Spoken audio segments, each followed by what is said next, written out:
before, but I did want to talk about this because, as you know, from the beginning of this class, I've been talking about why the Enlightenment matters, why the Enlightenment is the product or produces modern science, including sociology, and why the Enlightenment produces this thing called the United States of America, and the threat that we're under from the anti-science people who are now in charge, who are trying to remove all the science that we have, including the science around climate change. I mean, there's a new thing from the Trump administration where they're trying to scrub all the research on climate change so they can go back to pumping CO2 into the environment. I mean, it's just. Oh, I did want to say one more thing before I go further. I feel like I should revisit this. I mentioned this on the first day of this class, but this is really important. This is an important topic. Um, Science is an objective thing.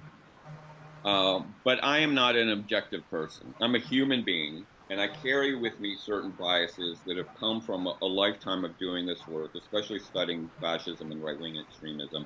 And I think obvious if you're in this class for 15 minutes, you know where my political loyalties are, or you know where my agenda is, or you know where I am on the political spectrum. Right?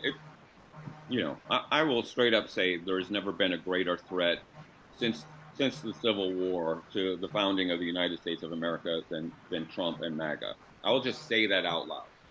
I really believe it with all my heart, and I'm desperately afraid that we are about to cavalcade into a new dark ages ruled by an oligarchy and a return to slavery, and people that we love and care about being sent to gulags in El Salvador. Like this to me is my hair is on fire about this.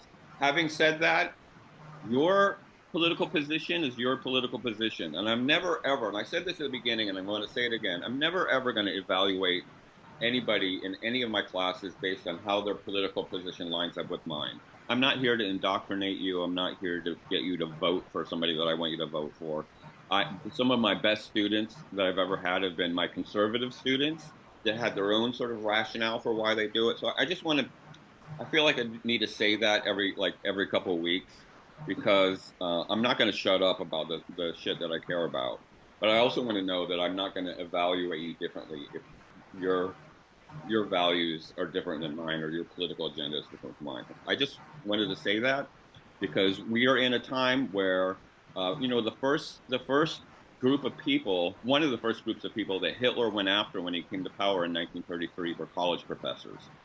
Went after college professors that were Jewish, Marxist, socialist, liberal, knocked them out. They were the first targets, and I'm concerned that we are heading back into that. So I want to make sure that everybody here feels that this is a safe space for whatever your political agenda is, unless you're a Nazi, and then you can fuck off. Am I okay with that? If you're a Nazi, I'm sorry if I'm not sorry. There's a great line from a Marilyn Manson song that I take to heart, and the line from the Marilyn Manson song. Ask your grandparents who Marilyn Manson was. The line is, "I wasn't born with enough middle fingers."